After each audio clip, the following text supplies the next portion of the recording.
তাকে নির্মমভাবে বাসায় এসে হামলা করে মারছে। দীপ্ত টিভির সম্প্রচার কর্মকর্তা তানজিল জাহান তামিমের বাবা তার ছেলেকে হত্যার মামলায় আসামিদের ফাঁসির দাবি করেছেন। এ মামলার অন্যতম আসামি প্লেজেন্ট প্রপার্টিজের প্রধান নির্বাহী কর্মকর্তা অর্থাৎ সিইও ফাইজুর আহমেদ। প্লেজেন্টের প্রশাসনিক ম্যানেজার ইব্রাহিমও আসামি। উচ্চ আদালত থেকে ৮ সপ্তাহের জামিন পেয়েছিলেন ফাইজুর ও ইব্রাহিম। জামিনের মেয়াদ শেষ হওয়ায় বুধবার বিচারিক আদালতে আত্মসমর্পণ করে জামিন আবেদন করেন তারা। বুধবার ১ জানুয়ারি ঢাকা মহানগর দায়রা জজ জাকির হোসেন গালিবের আদালতে প্লেজেন্টের ফাইজুর ও ইব্রাহিমের এই জামিন শুনানি হয়। সেখানে উপস্থিত ছিলেন তামিমের বাবা মামলার বাদী সুলতান আহমেদ। তার আইনজীবী জামিনের বিরোধিতা করেন।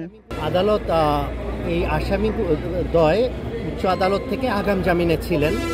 যেদিন তারা আগাম জামিনটা শুনানি করেন সেদিন আদালতের সামনে 164 এবং অন্যান্য উপাত্ত না থাকায় আদালত তাদেরকে ৮ সপ্তাহের জন্য জামিন দেয়। আজকে আদালতের সামনে সকল নথি উপস্থাপন করার পর মামলার প্রিভেলিং ফ্যাক্ট কনসিডারেশনে নিয়ে আদালত তাদেরকে জেল হাজতে প্রেরণ করে।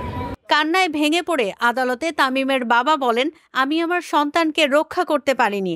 ফাইজুর ও ইব্রাহিমকে কারাগারে পাঠানোর আদেশের পর আদালত প্রাঙ্গণে তামিমের বাবা সুলতান আহমেদ ছেলে হত্যার আসামিদের ফাঁসির দাবি তোলেন। বলতেছে যে সেটেলমেন্ট আসছে, আসলে সেটেলমেন্ট না, তারা আসছে মারার জন্য আসছিল। কারণ আগের দিন আসছিল আমার ছেলেটা ছিল না, সেদিন তারা হামলা করে নাই।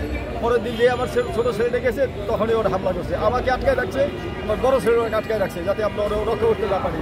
ওকে বারবার এদিক ওদিক দিয়ে মারছে যাতে ও মারা যায়।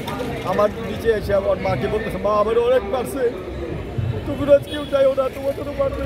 বিচারক জাকির হোসেন গালিব প্লেজেন্টের ফাইজুর ও ইব্রাহিমের জামিন নামঞ্জুর করে তাদের কারাগারে পাঠানোর আদেশ দেন।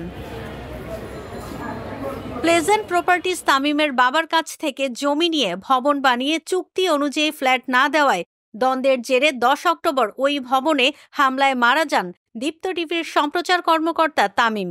এ ঘটনায় তামিমের বাবা সুলতান আহমেদ বাদী হয়ে মামলা করেন। মামুন খানের তথ্য ও ভিডিও নিয়ে রিপোর্ট risingBD.com।